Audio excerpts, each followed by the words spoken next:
Tony Hawk's Pro Skater 3+4 is an updated combo pack of two iconic arcade-style skating games from the early 2000s. It follows the classic pick-up-and-play formula: pick a skater, hit the park, and complete objectives in a variety of ways, like chaining tricks together to make combo lines, racking up points, and finding collectibles. After the success of the 1+2 remaster, this follow-up had hype, but does it land the trick, or does it bail?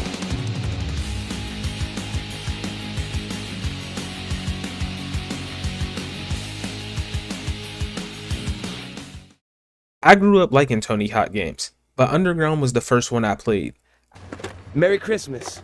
I never touched the Pro Skater series until the 1+2 remake dropped, and I had a blast with it. When 3+4 was cancelled and then revived, I knew I wanted to try it. I wanted that same arcadey thrill, chaotic fun on a skateboard. So how does it feel to play? The core gameplay holds up well. It's still satisfying to link tricks into endless combos using wall slaps, manuals, and reverts. It's the kind of system that's easy to learn, but hard to truly master. That said, there are moments where it feels rough. Sometimes characters don't snap on the rails and just go soaring right past them.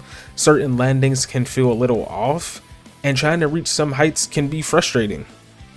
Or that could just be a skill issue on my part. But when it works, it really works. The goal structure hasn't changed from the original games. You got score targets, collecting skate, secret tapes, and each map has its own goofy gimmicks. But after a few hours, the repetition starts to hit hard. In my opinion, this is a game best played in bursts in between another game. But if you don't feel like doing objectives or being on a timer, you could always go to free skate and skate to your heart's content. But speaking of the timer, from what I've heard, the original Pro Skater 4 didn't have a timer, but in this remake, they kept the 2-minute timer from the previous games and added it to 4.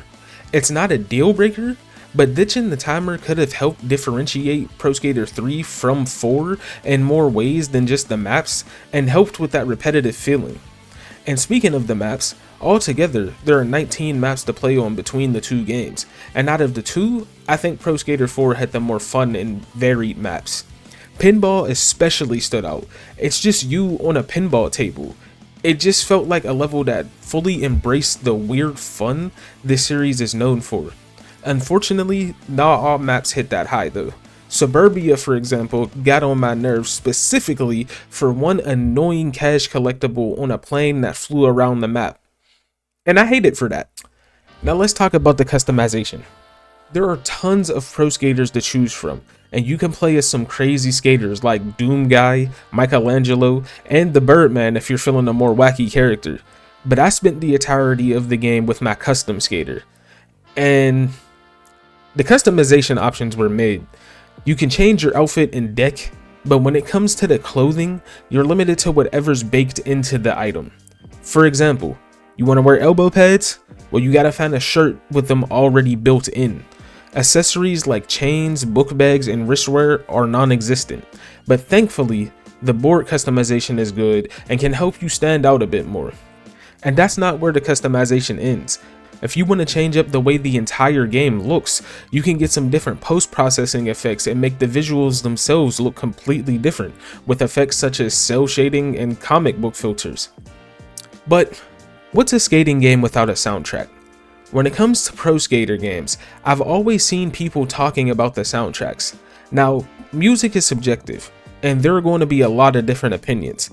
This soundtrack had a mix of rock and hip hop, with some standout tracks like Kick Push by Lupe Fiasco and Hollywood Sucks by Kenny Hoopla. I like some of the songs, but the playlist felt short. Songs started looping very fast, and even though I didn't skip anything, I found myself hearing the same tracks on repeat over and over.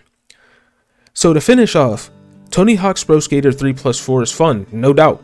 The skating is fun, the vibes are cool, and the experience feels nostalgic. But bland customization, repetitive missions, and a short soundtrack hold it back from being great. Still, if you want to break from a more serious game and just want to vibe out with arcade skating, this gets the job done. I give it 6 out of 10. Play it casually, space it out, and don't expect more than what it is. A good time, but nothing groundbreaking. What's up? Thanks for making it to the end of the video. And since you already here, won't you pop a trick on that like button for me?